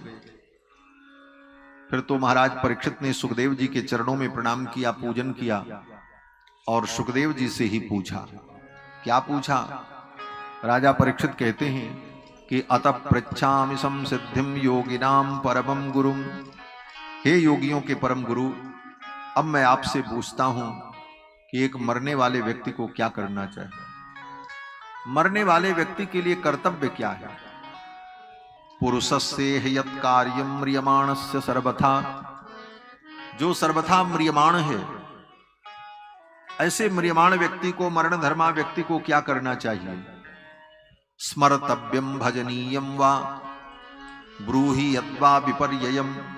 उसको किसका भजन करना चाहिए, किसका स्मरण करना चाहिए, किसका चिंतन करना चाहिए, ये मैं जानना चाहता हूं। इतना कह करके महाराज परीक्षित चुप हो गए। फिर तो श्री सुखदेव भगवान बोलने लगे। महाराज परीक्षित के इसी प्रश्न का उत्तर कि मरने वाले व्यक्ति को क्या करना चाहिए, इसी प्रश्न के उत्तर में सुखदेव जी ने राजा परीक्षित को कथा सुनाई। एवमाभासित पृष्ठस्राज्ञा सक्षणया गिरा प्रत्यभाषत धर्मज्ञो भगवान बादरायणी। बड़ी ही सुलक्षण और पवित्र और शास्त्र सम्मत वाणी को सुनकर, राजा परीक्षित के प्रश्न को सुनकर सुखदेव जी बड़े प्रसन्न हुए और सुखदेव जी महाराज बोलने लगे। श्री शुक उवाच। अब सुखदेव जी महाराज बोल रहे हैं। सर्वप्रथम श्री सुखदेव जी महाराज ने राजा परीक्षित को साधुवाद दिया कि बरीयाने सते प्रश्न, हे राजन तुम्हारा प्रश्न बहुत श्रेष्ठ है। ऐसा सुंदर प्रश्न तुमने किया है कि मरने वाले व्यक्ति को क्या करना चाहिए। इस प्रश्न के उत्तर से सारे लोक का कल्याण होगा, क्योंकि संसार के जितने प्राणी हैं सब मरने वाले हैं, सबको मरना है। और मरने वाले व्यक्ति को अपने मरने के पहले ये जान लेना चाहिए कि मरने वाले व्यक्ति को क्या करना है, क्योंकि हम आप सब मरेंगे, पक्का है मरना। तो मरने वाले व्यक्ति को मरने के पहले क्या कर लेना जरूरी है, यही भागवत की कथा बताती है। भागवत की कथा व्यक्ति को मरना सिखाती है, कैसे मरना है, मरने का तरीका सिखाती है कि मरने के पहले क्या क्या तैयारी होनी चाहिए। बाकी सब चीज की तैयारी हम कर लेते हैं। स्कूल जाने के पहले क्या तैयारी करनी चाहिए, दुल्हा बनकर के ब्याह करने जाने के पहले क्या क्या तैयारी करनी चाहिए, यात्रा करने जा रहे हैं तो कितनी तैयारी करके क्या क्या सामान लेकर के जाना चाहिए। उसी प्रकार संसार को छोड़ करके जो आगे की हमारी यात्रा होगी उसके पहले क्या तैयारी करनी चाहिए, यही भागवत है। ये भागवत वो तैयारी है जो तैयारी हमें अंतिम यात्रा के लिए करनी है, और वो हमारे जीवन की अंतिम यात्रा हो, क्योंकि उस यात्रा के बाद हमें लौट करके नहीं आना है। बाकी यात्रा में तो आप लौट के भी आते हैं। आप दिल्ली जाने लगो तो सब सामान पैक करके चलोगे, कुछ छूट भी जाए तो कोई चिंता नहीं, क्यों बोले 10 दिन बाद फिर तो लौट के आ ही रहे हैं घर पर। लेकिन इस यात्रा में लौट के भी नहीं आना और सब छोड़ के जाना। इस यात्रा में यह भी आशा नहीं है कि हम आकर के कोई चीज फिर संभालेंगे या ठीक करेंगे। ये बड़ी विलक्षण यात्रा है, अंतिम यात्रा जीवन की। इसलिए इस अंतिम यात्रा के पहले क्या क्या तैयारी करना जरूरी है, यही बात भागवत सिखाती है। भागवत अंतिम यात्रा की तैयारी कराती है। अंतिम यात्रा हम कैसे करें, उसके पहले हमको क्या क्या समझना है, क्या क्या जानना है, क्या क्या सोचना है, क्या क्या चिंतन करना है, यही भागवत बताती है। और श्री सुखदेव महाराज यही कहते हैं, हे राजन, निद्रया ह्रियते नक्तम व्यवायेन च वावयः। ये मनुष्य का जीवन बड़ा दुर्लभ है। 100 वर्ष की औसत आयु मिली है, और इस 100 वर्ष की औसत आयु में व्यक्ति का आधा जीवन तो सो करके बीत जाता है। निद्रया ह्रियते नक्तम, 12 घंटे की रात होती है, 12 घंटे का दिन। रात्रि व्यक्ति सो करके व्यतीत करता है, और जीवन की आधी आयु व्यक्ति की सो करके चली जाती है। आधी आयु सो करके कैसे चली जाती है, बोले अनुपात निकालो तो आधी आयु हम सो करके बिताते हैं। जवानी में खूब सोते हैं, फर्राटे लेते हैं। बचपन में तो बच्चे 20-20 घंटे सोते हैं, थोड़ी देर के लिए जगे, दूध पिए, फिर सो गए, फिर उठे, नींद खुली, भूख लगी तो उठे, उसके बाद फिर सो गए। और बुढ़ापे में, बोले बुढ़ापे में इतनी बीमारियों ने घेर लिया कि बिस्तर पर ही पड़े पड़े सोते रहते हैं। भले नींद ना आवे लेकिन सोना ही है, दूसरा कोई काम ही नहीं बचा। इस प्रकार से जीवन का आधा समय केवल हमारा बिस्तर पर बीत जाता है। वो सारा अनुपात अगर निकालो तो आधा जीवन तो बिस्तर पे बीता। निद्रया ह्रियते नक्तम व्यवायेन च वावयः। दिवाचार्थे हया राजन कुटुंब भरणेन च। और दिन कैसे बीतता है? बोले कुटुंब का भरण पोषण कैसे हो, परिवार का पेट कैसे भरे, अपना पेट कैसे भरे, इसके चिंतन में दिन बीत जाता। रात बीत गई सो करके, दिन बीत गया पेट का धंधा करते करते, और इसी में पूरा जीवन बीतता चला जाता है। तेषाम प्रमत्तो निधनम पश्यन्नपि न पश्यति। जीवन का एक एक क्षण बीतता चला जा रहा है और हमें सोचने का मौका नहीं मिल रहा हमें क्या करना। चली जा रही है उम्र धीरे धीरे, चली जा रही है उम्र धीरे धीरे, चली जा रही है उम्र धीरे धीरे, चली जा रही है उम्र धीरे धीरे, चली जा रही है उम्र धीरे धीरे। सुबह शाम और दोपहर धीरे धीरे, सुबह शाम और दोपहर धीरे धीरे, चली जा रही है उम्र धीरे धीरे, चली जा रही है उम्र धीरे धीरे।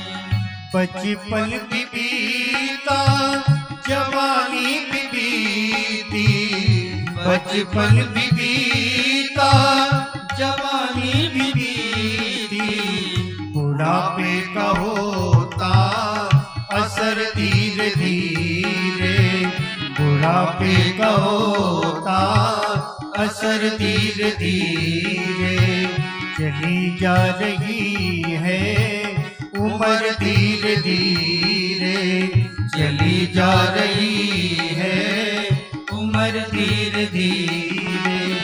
अगर चाहते हो कल्याण अपना, अगर चाहते हो कल्याण अपना, अगर चाहते हो कल्याण अपना, अगर चाहते हो कल्याण अपना, भजो राम आठों पहर धीरे धीरे, भजो राम आठों पहर धीरे धीरे।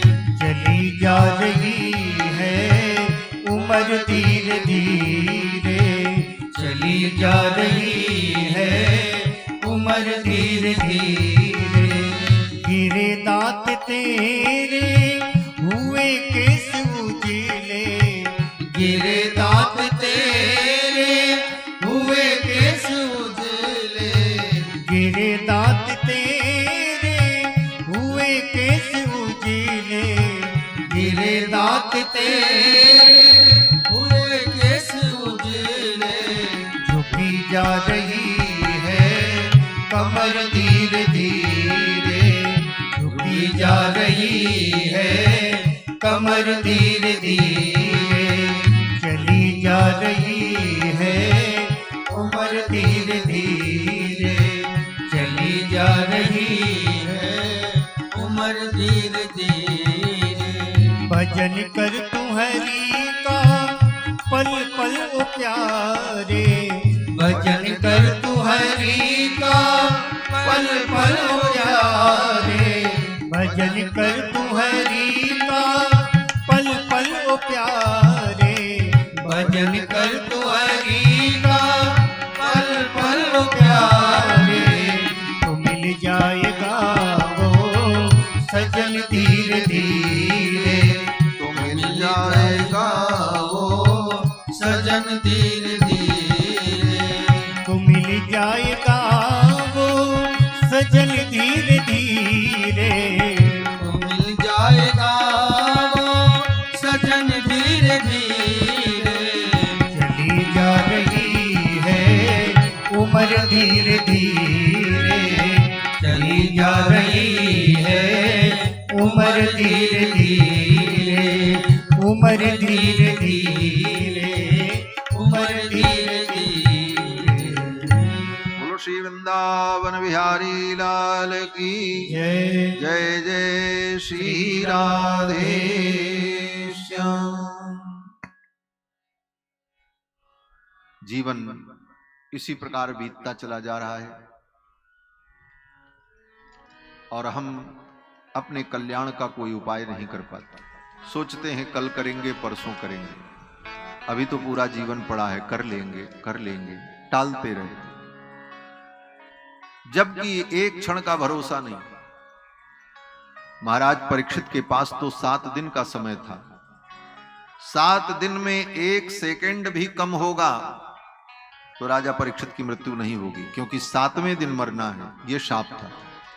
उनके पास तो पक्का कन्फर्म 7 दिन का समय है, लेकिन हमारे आपके पास 7 घंटे का भी समय नहीं। कब कौन चला जाए, कहां चला जाए, और कहीं भी चलते फिरते उठते बैठते मृत्यु कहीं भी हो जाती है व्यक्ति की। कब किसकी मृत्यु आ जाए कोई ठिकाना नहीं और किसी को पता नहीं। फिर भी हम निश्चिंत बैठे हैं, करेंगे, अभी तो बहुत काम बाकी है, वो भी करेंगे। इसी प्रकार हम अपने जीवन में सत्कर्म को टालते रहते हैं, भक्ति को, भजन को टालते रहते हैं। बाद में करेंगे, बुढ़ापे में करेंगे, फिर करेंगे, अच्छे से करेंगे। बातें बहुत लंबी होती हैं और इसी में जीवन बीत जाता है। श्री सुखदेव जी कहते हैं, हे राजन, आपके पास तो 7 दिन का समय है, आपको मैं भगवान की कथा सुनाऊंगा। आप अपना मन, अपना चित्त भगवान में लगाओ, निरंतर भगवान का स्मरण करते हुए, भगवान की लीलाओं को श्रवण करते हुए आपका मन चित्त भगवान में लग जाएगा और अंतिम दिन जब मृत्यु आएगी तो भगवान का स्मरण करते हुए शरीर छूटेगा, तुम्हें भगवान की प्राप्ति हो जाएगी। इतना कहते हुए सुखदेव जी ने राजा परीक्षित को भगवान की लीलाओं का वर्णन करके सुनाना शुरू किया। सर्वप्रथम भगवान के विराट रूप का वर्णन करके सुनाया। विराट रूप का वर्णन करते हुए सुखदेव जी ने कहा, हे राजन, ये जो देख रहे हो ये सब कुछ भगवान है। सर्वम विष्णुमयम जगत, ये सारा संसार ही विष्णुमय। पाताल में तस्य ही पादमूलम, नीचे का जो अंतिम लोक है पाताल, वो भगवान के पैर का तल है, पैर का तलुआ है। और ऊपर का जो अंतिम ब्रह्मलोक है वो भगवान का सिरोभाग है, सिर का भाग। ये 14 भुवन भगवान के ही अंग प्रत्यंग में विराजमान है। इंद्रादयो बाहव आहुस, इंद्रादि देवता जो हैं भगवान के भुजाएं हैं, भगवान की बाहु। कर्णौ दिशा, भगवान के जो कान हैं वही दिशाएं हैं। घ्राणोस्य गंधो मुखमग्नि रिद्धि वृद्धा, भगवान की जो नासिका है वही गंध है। अग्नि ही परमात्मा का मुख है। सूर्य भगवान के नेत्र हैं, चंद्रमा भगवान का मन है।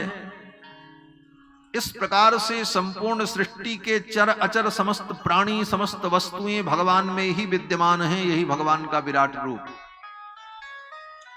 इसी को वेदों में पुरुष सूक्त के द्वारा वर्णन किया गया। पुरुष एवेदम सर्वम यद्भूतम यच्च भव्यम, भगवान के विराट रूप का वर्णन किया। और फिर भगवान के सूक्ष्म रूप का वर्णन करते हुए कहते हैं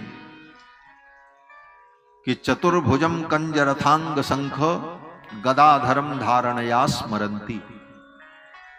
योगी लोग अपने हृदय के अंदर भगवान के जो अंगुष्ठ मात्र रूप का ध्यान करते हैं वो भगवान का सूक्ष्म रूप है, अंतर्यामी रूप है। भगवान के विराट रूप का और भगवान के सूक्ष्म अंतर्यामी रूप का वर्णन करके सुनाया। और फिर सुखदेव जी ने भगवान की भक्ति की महिमा बताई। सुखदेव जी ने कहा, हे राजन, चाहे निष्काम हो, चाहे सर्वकाम हो, चाहे मोक्ष की कामना हो, अनन्य भाव से भगवान के चरणों की भक्ति करनी चाहिए। तीव्रेण भक्ति योगेन यजेत पुरुषम परम। अगर मन में कामना है तब भी भगवान की भक्ति करो। अगर आप निष्काम हो तब भी भक्त के समान। जिसने अपनी इन आंखों से भगवान का दर्शन नहीं किया, भगवान के विग्रह का, भगवान की मूर्ति का, मंदिरों में जाकर के भगवान का दिव्य दर्शन नहीं किया, भगवान का ध्यान नहीं किया। कहते हैं बर्हाइते ते नयने नराणाम लिंगान विष्णोन्न निरीक्षितो। ये उसके नेत्र कैसे हैं? बोले बर्हाइतम, जैसे मोर के पंख में बने हुए नेत्र होते हैं, उन नेत्रों का कोई प्रयोजन नहीं होता। मोर के पंख में, बोले उसके पंख समूह में सैकड़ों पंख होते हैं, और सैकड़ों पंख में हर पंख में आंख बनी होती है, लेकिन उन आंखों से कुछ नहीं दिखता, वो बेकार में है, केवल फोटो वाली आंख है बस। उन आंखों से कुछ दिखता नहीं, वो व्यर्थ है। उसी प्रकार जिसने अपनी इन आंखों से भगवान के विग्रह का दर्शन नहीं किया, कहते हैं लिंगान विष्णोर न निरीक्षतो। ये लिंगान विष्णोर अर्थात भगवान विष्णु के मंदिर में, नारायण के मंदिर में, जगन्नाथ मंदिर में जाकर के भगवान के दिव्य स्वरूप का दर्शन नहीं किया। तो बर्हाइते ते नयने नराणाम, उन मनुष्यों की आंखें कैसी हैं? बोले बर्हाइते, मोर के पंख के आंख के समान। इसलिए इन कानों से हम भगवान की कथा को श्रवण करें। इन कानों से भगवान की कथा को श्रवण नहीं किया तो सुखदेव जी कहते हैं बिले बतो रुक्रम विक्रमान ये नशन्नतः कर्णपुटे नरस्य। जिन नरों ने अपने इन कानों से भगवान की कथा को श्रवण नहीं किया, उनके कान कैसे हैं? बोले जैसे सांप के बिल। सांप के बिल तो कम से कम अच्छे हैं कि उसमें सांप जाकर के निवास करते हैं, तुम्हारा कान तो व्यर्थ हो गया, ये सांपों के रहने के लायक भी नहीं रहा। कहते हैं बिले बतोर उरुक्रम विक्रमान ये नश्चन्नतः कर्णपुटे नरस्य जिह्वा सती दार्दुर्करेव सूत नचोपगायत्युरुगाय गाथा। सुखदेव जी कहते हैं जिन्होंने अपनी जीभ से भगवान का नामोच्चारण, वासती कीदृशी दार्दुरिकेव, दार्दुरिकेव माने मेढक के जीभ के समान। जैसे मेढक की जीभ क्या करती है? बोले केवल टर्र टर्र करती है, उसमें कोई व्यक्त ध्वनि नहीं होती। उसी प्रकार जीभ तो मेढक के पास भी है, दरदुर के पास भी, लेकिन उस दादुर की जिह्वा के समान मनुष्य की जिह्वा है, जिस जिह्वा से जिसने भगवान का नाम नहीं लिया। और इस प्रकार से भगवान की भक्ति की महिमा का वर्णन किया। और श्री सुखदेव जी महाराज ने बड़ी सुंदर भगवान की स्तुति की। और भगवान की स्तुति करने के बाद श्री सुखदेव जी महाराज वर्णन करते हुए कहते हैं, हे राजन, एक बार देवर्षि नारद ने अपने पिता ब्रह्मा जी से पूछा, हे पिताजी, सारी सृष्टि की रचना आप करते हो, आपकी रचना करने वाला पुरुष कौन है? ये अनंत अनंत ब्रह्मांड को उत्पन्न करके पालन करने वाली वो विलक्षण शक्ति कौन है? उस तत्व को हम जानना चाहते हैं। देवर्षि नारद के पूछने पर ब्रह्मा जी महाराज ने अपने पुत्र नारद को बताया। ब्रह्मा जी ने अपने पुत्र नारद को बताते हुए भगवान के विराट रूप का वर्णन किया। ये संपूर्ण सृष्टि ही परमात्मा का रूप। फिर भगवान के अवतार का वर्णन करके ब्रह्मा जी ने नारद जी को सुनाया। जैसे सूत जी महाराज ने शौनकादि मुनियों को भगवान के अवतार का वर्णन करके संक्षेप में सुनाया कि भगवान का प्रथम अवतार सनकादिक के रूप में, दूसरा बराह के रूप में, तीसरा नारद के रूप में, चौथा नर नारायण के रूप में, उसी प्रकार से ब्रह्मा भगवान के विभिन्न अवतारों का वर्णन करके सुनाया कि इन अवतारों में भगवान प्रकट होकर के अमुक अमुक लीला करते हैं। और फिर ब्रह्मा जी ने यह भी कहा कि हे नारद, हमको भी उत्पन्न करने वाले वे भगवान परमात्मा हैं जो सबके कारण हैं। और उन्होंने जब हमको उत्पन्न किया तो नारायण के नाभि कमल से प्रकट होने के बाद मुझे पता ही नहीं था मैं कौन हूं, कहां से आया हूं। मैंने दिशाओं में चारों तरफ देखा तो शून्य आकाश ही दिखाई पड़ा। फिर आकाशवाणी सुनाई पड़ी उसी समय, और आकाशवाणी में 2 अक्षर हमको सुनाई पड़ा। 2 अक्षर कौन? बोले स्पर्शेषु यत् षोडशमेक विंशम। स्पर्श वर्णों में 16वां और 1 विंशम 21वां 2 अक्षर सुनाई पड़े। 16वां अक्षर कौन है? बोले क से गिनना शुरू करो तो का खा गा घा ङ चा छा जा झा ण ता था दा धा न। तो इसमें 16वां कौन है? बोले 16वां ता है। स्पर्शेषु यत् षोडश, 16वां वर्ण ता है। और 21वां वर्ण क्या है? पा है। पा फा बा भा मा। तो 16वां वर्ण ता और 21वां वर्ण पा, ये दो वर्ण ब्रह्मा जी को आकाश में सुनाई पड़ा। दोनों को मिला दिया तो एक शब्द बन गया, क्या? तप। ता और पा दोनों मिलकर के बना तप। ब्रह्मा जी ने इसी को भगवान का आदेश माना कि भगवान कह रहे हैं तप करो। ब्रह्मा जी ने 10,000 वर्ष तक अपने उसी कमलासन पर बैठ करके तप किया। उनकी तपस्या से भगवान प्रसन्न हो गए और भगवान प्रकट हुए। तपो में हृदयम साक्षात आत्मा हम तपसो नघ, सृजामि तपसैवेदं ग्रसामि तपसा पुनः बिभर्मि तपसा विश्वं वीर्यं मे दुश्चरन् तपः। भगवान ने कहा तपस्या ही मेरी आत्मा है। त्वया हम तोषितो सम्यक वेद गर्भस्य शिक्षया। हे ब्रह्मा, हे ब्रह्मन, तुम्हारी तपस्या से मैं प्रसन्न हूं और मैं तुम्हें दर्शन देने आया हूं। और इतना कहते हुए भगवान ने ब्रह्मा जी को अपने संकल्प मात्र से चारों वेदों का ज्ञान प्रदान कर दिया। और फिर संक्षेप में भगवान ने ब्रह्मा जी को भागवत तत्व का ज्ञान प्रदान किया। इसको कहते हैं चतुश्लोकी भागवत। 4 श्लोकों में भगवान ने ब्रह्मा जी को भागवत का ज्ञान दिया। उन्हीं 4 श्लोकों को समझ करके ब्रह्मा जी ने नारद जी को बताया, नारद जी ने व्यास जी को बताया, व्यास जी ने उन्हीं 4 श्लोकों को बढ़ा करके 18,000 श्लोकों में भागवत की रचना की।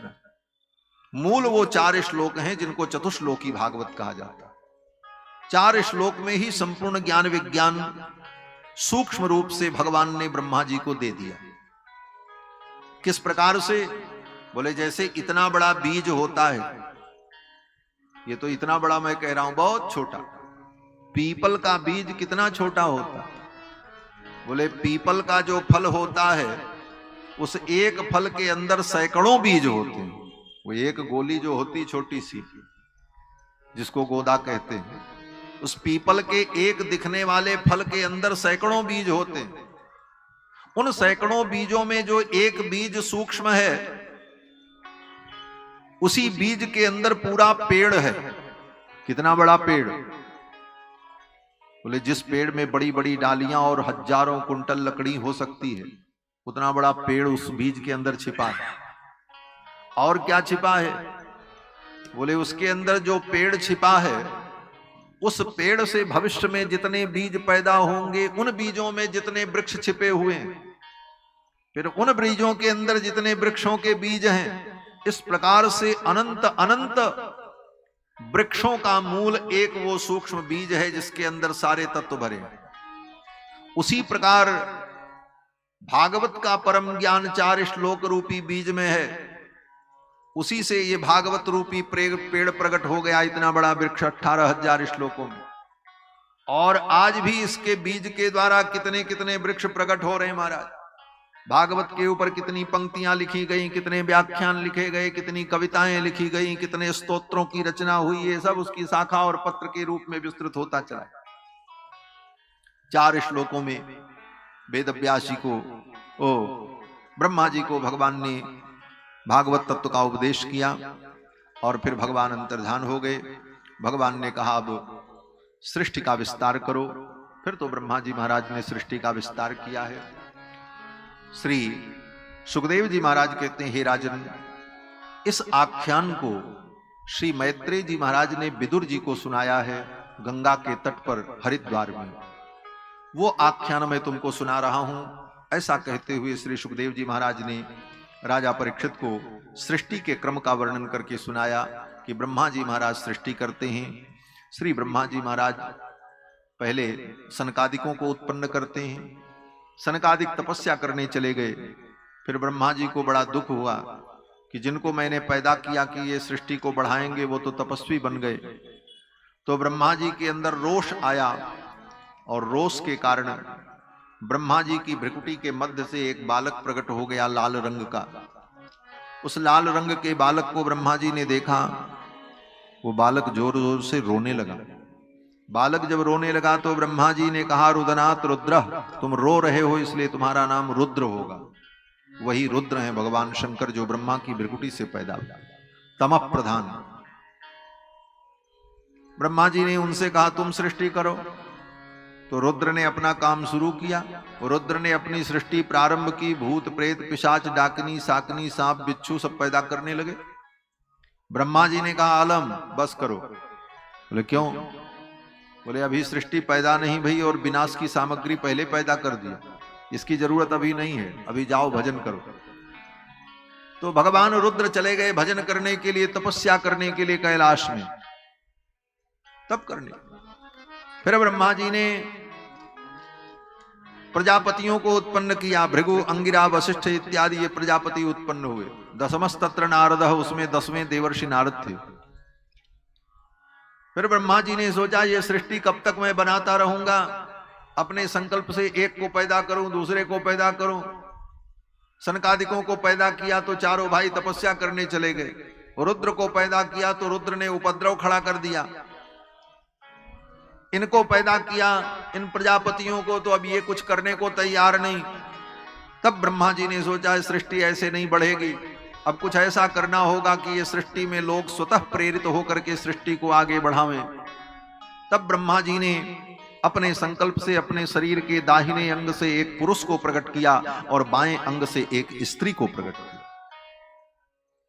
दाहिने अंग से जो पुरुष प्रकट हुए वो मनु जी महाराज, और बाएं अंग से जो एक स्त्री प्रकट हुई उनका नाम शत्रुपा। और दोनों के मध्य में काम को प्रतिष्ठित किया। प्रजापति मुख में तद्वितीयम, ये काम ही प्रजापति का दूसरा मुख है जिसके द्वारा संपूर्ण सृष्टि का विस्तार होगा। और स्त्री पुरुष के मध्य में वो काम आकर्षण का केंद्र बना और जिसके कारण स्वतः सृष्टि में जीव की प्रवृत्ति प्रारंभ हुई। स्वयंभू मनु और शत्रुपा को भगवान ने प्रकट किया और कहा ब्रह्मा जी ने सृष्टि करो। स्वयंभू मनु शत्रुपा ने कहा कहां सृष्टि करें? बोले मानवीय सृष्टि करो। स्वयंभू मनु और शत्रुपा ने कहा पृथ्वी पर। पृथ्वी तो है ही नहीं, उस समय पृथ्वी जल में डूबी हुई थी। ब्रह्मा जी को बड़ी चिंता भई और ब्रह्मा जी की नासिका से उसी समय भगवान का प्रादुर्भाव हो गया। ब्रह्मा जी को जोर से छींक आई और ब्रह्मा जी की नाक से भगवान बराह प्रकट हो गए। बोलो श्री बराह भगवान की। बराह भगवान ब्रह्मा की नाक से प्रकट हुए। ब्रह्मा जी ने देखा वो छोटा सा जीव पैदा हुआ नाक से, तब तक वो विशाल होने लगा, बड़ा भारी स्वरूप धारण कर लिया, बराह का रूप धारण कर लिया। ब्रह्मा जी महाराज देखते रह गए। ब्रह्मा जी समझ गए ये तो साक्षात भगवान हैं। बराह भगवान घुरघुराते हुए शून्य आकाश में तैरते हुए भगवान बराह सीधे जल में पहुंचे और जल में डूबी हुई पृथ्वी को अपने दाढ़ों पर रख करके बराह भगवान लेकर के आने लगे। उसी समय एक असुर आ गया। वो असुर हिरण्याक्ष आया और कहा अरे चोर के समान मेरी पृथ्वी को लेकर के कहां जा रहे हो? भगवान ने कहा चोर तो तुम हो, इस पृथ्वी को छिपा करके रखे थे। अब तो दोनों में कहा सुनी हो गई और युद्ध हो गया। जब युद्ध हुआ तो भगवान बराह ने उस असुर को मार दिया। हिरण्याक्ष का वध किया भगवान बराह ने और पृथ्वी को ला करके जल के ऊपर स्थापित किया है। पृथ्वी के अंदर आधार शक्ति की प्रतिष्ठा की और फिर उस पृथ्वी पर श्री मनु जी महाराज ने पृथ्वी के केंद्र में ब्रह्मावर्त में अपनी राजधानी बनाई और श्री मनु जी महाराज ने सृष्टि का विस्तार किया। स्वयंभू मनु और शत्रुपा की 5 संतानें हुई, 3 कन्याएं और 2 पुत्र। आकुति देवहूति प्रसूति 3 कन्याएं उत्पन्न हुई और प्रियव्रत और उत्तानपाद 2 पुत्र उत्पन्न हुए। और मनु जी महाराज की इन 5 संतानों से सृष्टि का विस्तार होता है। मनु जी महाराज की जो बेटी देवहूति हैं उनका विवाह कर्दम नाम के प्रजापति जो ब्रह्मा जी की छाया से उत्पन्न थे उनके साथ हुआ। और उन देवहूति से कपिल भगवान का प्रादुर्भाव हुआ, जिन्होंने सांख्य शास्त्र का विस्तार किया। भागवत में कपिलोपाख्यान, कपिल भगवान ने अपनी मां देवहूति को उपदेश किया है, इसका विस्तार से वर्णन। मनु जी महाराज की दूसरी बेटी जो आकुति हैं, उनका विवाह रुचि नाम के प्रजापति के साथ हुआ। उनके घर में भी भगवान का अवतार हुआ, भगवान यज्ञ नारायण उनके पुत्र बनकर के प्रकट हुए। मनु जी महाराज की तीसरी बेटी जो प्रसूति हैं, उनका विवाह दक्ष प्रजापति के साथ हुआ, जिनकी 16 कन्याएं हुई, जिसमें 13 कन्याओं का विवाह धर्म के साथ, 1 कन्या का विवाह अग्नि देवता के साथ, 1 कन्या का विवाह पितरों के साथ हुआ, और जो सबसे छोटी थी उनका नाम सती था, उनका विवाह भगवान शंकर के साथ हुआ। सती अपने पिता के यज्ञ में जाकर के अपने प्राणों का त्याग कर देती हैं। ये कथा आपने रामचरितमानस में भी पढ़ी होगी। सती ने अपने पिता के यज्ञ में प्राणों का त्याग कर दिया, बाद में वही पार्वती बनकर के प्रकट भई और उनका विवाह पुनः भगवान शंकर के साथ हुआ। ये मनु जी महाराज की 3 बेटियां और मनु जी के पुत्र प्रियव्रत और उत्तानपाद। मनु जी के जो पुत्र उत्तानपाद हैं, उनके पुत्र श्री ध्रुव जी महाराज भगवान के परम भक्त हुए, जिन्होंने 5 वर्ष की अवस्था में 5 महीने की कठिन तपस्या में भगवान का दर्शन प्राप्त किया। ये सब कथाएं श्री सुखदेव जी ने राजा परीक्षित को सुनाई हैं, लेकिन इन विषयों का वर्णन हम लोग कल के सत्र में करेंगे। आज के सत्र का यहीं पर विराम। बोलो श्री सीतारामचंद्र भगवान की जय, श्री राधा कृष्ण भगवान की जय। जय श्री राधे श्याम।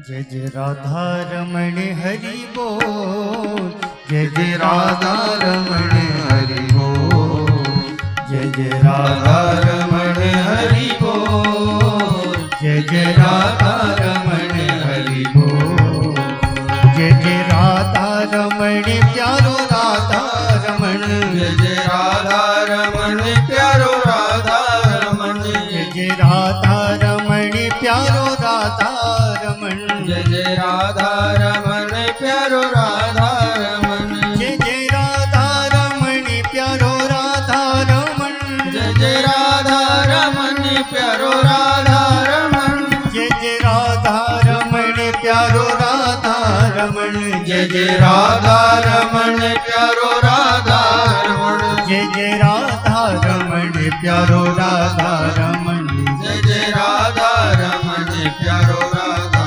रमण, जय जय राधा रमण हरि बोल, जय जय राधा रमण हरि बोल, जय जय राधा रमण हरि बोल, जय जय राधा रमण हरि बोल, जय जय राधा रमण हरि बोल, जय जय राधा रमण हरि बोल, जय जय राधा रमण हरि बोल, जय जय राधा रमण हरि बोल, जय जय राधा रमण हरि बोल। धर्म भक्ति विज्ञान खान की, आरती अति पावन पुराण की, धर्म भक्ति विज्ञान कान की, महापुराणी भागवत निर्मल सुख मुख